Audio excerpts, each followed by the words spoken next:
Baik, Assalamualaikum warahmatullahi wabarakatuh. Selamat pagi, salam sejahtera untuk kita semua. Shalom, Om Swastiastu, Namo Buddhaya, salam kebajikan.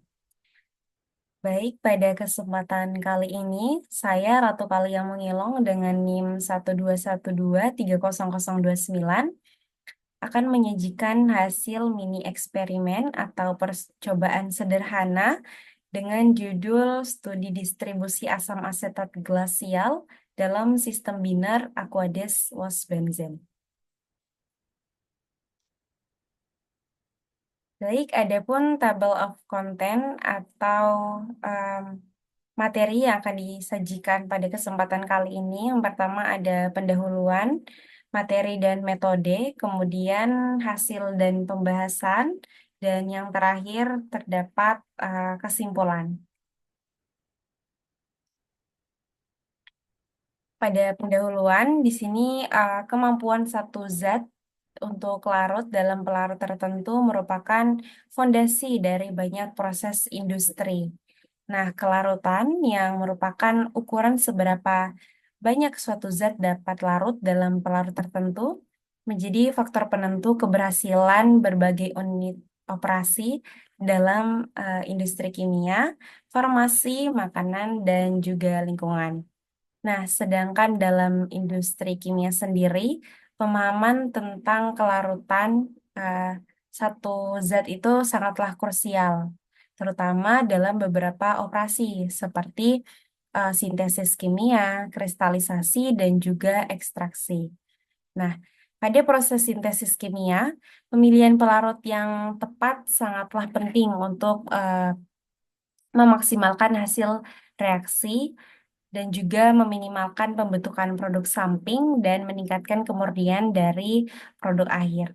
Sedangkan pada proses pembentukan kristal murni dari larutan jenuh itu sangat bergantung pada kelarutan zat terlarut pada berbagai suhu. Kemudian pada proses ekstraksi, dalam hal ini itu ekstraksi cair-cair, itu merupakan salah satu teknik pemisahan yang paling umum digunakan dalam industri kimia. Dan uh, prinsip kerjanya sendiri itu didasarkan pada perbedaan kelarutan zat terlarut antara atau dalam dua pelarut yang tidak saling melarut. Nah, di sini apabila dua pelarut yang tidak saling bercampur, dalam hal ini itu A dan B, dicampurkan dalam sebuah bejana, maka akan terbentuk lapisan yang terpisah. Jika suatu zat terlarut yang larut dalam kedua pelarut tersebut ditambahkan, maka zat tersebut akan terdistribusi atau dalam hal ini tuh terpartisipasi di antara kedua pelarut tersebut. Molekul-molekul X atau zat terlarut akan berpindah dari pelarut A dan ke B dan begitu pula sebaliknya. Sehingga dalam hal ini tuh tercapainya keseimbangan dinamis dalam sistem tersebut. Nah, fenomena ini juga kita kenal dengan hukum distribusi Nernst atau hukum partisi. Kemudian di sini konstanta distribusi adalah suatu besaran tanpa satuan yang mendefinisikan kesetimbangan distribusi suatu zat terlarut antara dua fase yang tidak saling bercampur pada keadaan suhu dan juga tekanan yang konstan. Nah, nilai KD ini merupakan perbandingan konsentrasi zat terlarut dalam kedua fase tersebut saat sistem telah mencapai kesetimbangan termodinamika. Nah, secara umum juga, senyawa dengan nilai koefisien distribusi atau koefisien partisi kurang dari satu itu cenderung lebih larut dalam fase air daripada dalam fase organik. Yang dalam hal ini tuh wash benzene. Nah, sedangkan ketika nilai KD itu sama dengan satu, maka hal itu mengindikasikan bahwa eh, zat terlarut dalam hal ini solut itu terdistribusi secara merata di antara kedua fase. Kemudian kondisi ini pun sangat berkaitan erat dengan prinsip Lee Catelier yang eh, merupakan salah satu konsep fundamental dalam kimia yang menyatakan bahwa jika suatu sistem kesetimbangan mengalami gangguan seperti misalnya perubahan tekanan, perubahan suhu, perubahan volume, perubahan jumlah mol atau perubahan konsentrasi, maka sistem tersebut itu akan berusaha mengurangi efek gangguan tersebut dengan bergeser ke arah yang meniadakan gangguan seperti itu. Kemudian, pada materi dan juga metode yang digunakan, dalam hal ini kita menggunakan asam asetat glasial sebagai zat terlarut, kemudian air dan juga wasbenzen sebagai pelarutnya, seperti itu. Kemudian, kita pertama-tama membuat larutan asam asetat glasial menjadi satu normalitas, 0,8 normalitas, 0,8 0,6 normalitas dan juga 0,4 normalitas. Dalam hal ini kita menggunakan total variasi konsentrasi dari asam asetat itu sebanyak 4 variabel seperti itu.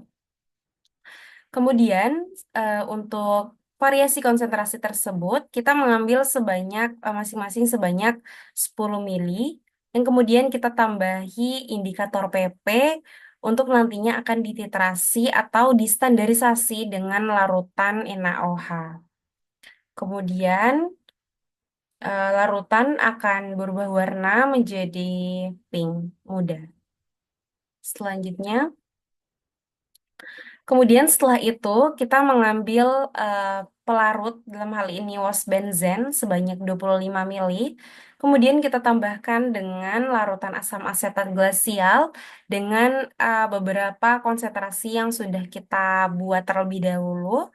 Kemudian dengan konsentrasi yang berbeda-beda tersebut kita mengambil masing-masing sebanyak 25 mili yang kemudian nantinya akan kita campur dengan atau kita gabungkan dengan wash benzen tersebut. Setelah itu kita masukkan di dalam corong pemisah, kemudian kita gojok. Lalu setelah itu kita amati lapisan dari kedua larutan tersebut. Setelah itu kita pisahkan kedua larutan tersebut dengan dalam hal ini kita mengambil larutan asam asetatnya sebanyak 10 mili. Kemudian setelah itu kita tetesi larutan tersebut dengan indikator PP sebanyak 2 tetes, kemudian kita titrasi kembali dengan larutan NaOH. Sehingga untuk hasil larutan akhirnya itu akan berubah warna menjadi pink muda. Kemudian adapun hasil dan juga pembahasan, di sini terdapat tabel yang menggambarkan hasil perhitungan yang didapatkan, yaitu di sini ada nilai dari konsentrasi asam asetat dalam fase cair. Di sini kita simbolkan dengan CaK. Kemudian konsentrasi asam asetat dalam fase organik atau dalam OWAS benzen. Di sini adalah CaORG. Kemudian di sini ada nilai dari konstanta distribusi. Adapun dalam mencari konstanta distribusi di sini kita menggunakan rumus C1 banding dengan C2, di mana di sini CaK dibagi dengan CaORG. Kemudian berdasarkan data yang diberikan dapat dilihat bahwa nilai Kd untuk berbagi konsentrasi asam asetat itu relatif konstan. Meski terdapat beberapa fluktuasi yang kemungkinan disebabkan oleh faktor-faktor atau zat pengotor ketika eksperimen dilakukan seperti itu. Nah, dengan Kd yang relatif konstan ini, itu tuh dapat mengindikasikan bahwa hukum distribusi Nernst atau konsep kesetimbangan ini berlaku untuk dalam hal ini sistem ini. Selain itu, apabila keadaan dari sistem ini dirubah, maka akan berlaku pula prinsip Lecatelier yang di mana sistem akan mempertahankan kesetimbangan dengan menggeser arah reaksi. Nah, adapun untuk pengaruh konsentrasi sendiri di sini menunjukkan bahwa em, pada konsentrasi satu normalitas dalam hal ini tuh asam asetat dalam fase cair dan juga asam asetat dalam fase organik menunjukkan nilai konstanta distribusi sebanyak 0,5487. Nah, berdasarkan juga hukum Nernst yang mengatakan bahwa apabila nilai KD itu lebih kecil daripada satu, maka zat terlarut ini akan lebih larut pada pelarut air.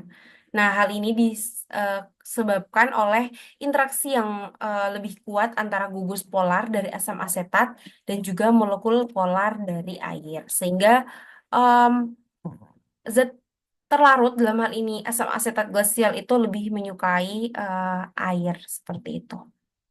Kemudian ada pula faktor-faktor yang mempengaruhi nilai KD yang dihasilkan itu adalah yang pertama adalah sifat pelarut, di mana seperti yang sudah dijelaskan tadi bahwa polaritas ini sangat mempengaruhi nilai dari KD. Zat terlarut cenderung itu lebih larut dalam pelarut yang memiliki polaritas yang sama. Nah, dalam hal ini tuh WOS maaf, asam asetat glasial itu merupakan satu larutan polar yang juga sama seperti air yang merupakan larutan yang polar. Sehingga dalam hasil KD pun menunjukkan nilai yang sama seperti itu.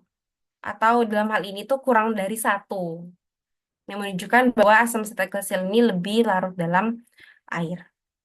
Kemudian, selain faktor sifat pelarut juga ada faktor lain seperti adanya zat lain dalam sistem yang dapat mempengaruhi nilai KD dengan cara membentuk kompleks dengan zat terlarut atau dengan mengubah sifat pelarut seperti itu. Dalam hal ini tuh mungkin terdapat kontaminasi dari pengotor ketika eksperimen berlangsung seperti itu.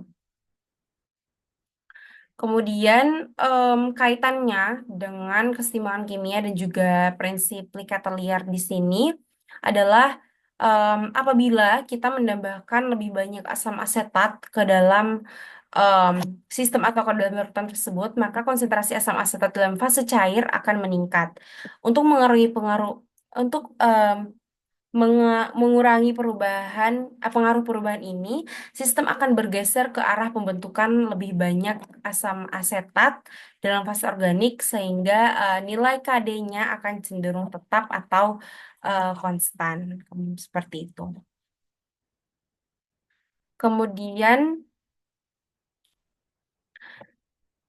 untuk kesimpulan, berdasarkan data eksperimen nilai koefisien distribusi KD asam asetat antara air dan was benzen relatif konstan pada berbagai konsentrasi, seperti yang telah ditunjukkan pada hasil di tabel sebelumnya. Em, Mungkin terdapat sedikit fluktuasi, namun hal tersebut itu mungkin disebabkan oleh pengaruh-pengaruh zat pengotor ketika mini eksperimen berlangsung seperti itu. Kemudian untuk nilai KD, asam asetat glasial dalam sistem air was benzen lebih kecil dari satu, sehingga hal ini menunjukkan bahwa asam asetat lebih suka berada pada fase cair, fase air maksudnya. Nah, seperti yang telah dijelaskan tadi juga, ini mengindikasikan bahwa ternyata sifat pelarut sifat eh, pelarut itu sangat berpengaruh akan eh, kelarutan antara dua larutan seperti itu. Kemudian untuk hasil penelitian ini juga memberikan kontribusi terkait dengan faktor-faktor yang mempengaruhi distribusi asam asetat yang dapat dioptimalisasi dengan proses pemisahan dan pemurnian senyawa organik seperti itu. Kemudian ini ada referensi yang kita gunakan dalam mini eksperimen kali ini. Baik, kita sudah sampai di penghujung presentasi. Mungkin itu saja penyajian dari saya. Mohon maaf apabila terdapat banyak kekurangan dan juga mungkin kesalahan. Saya mohon untuk dimaafkan. Terima kasih. Assalamualaikum warahmatullahi wabarakatuh.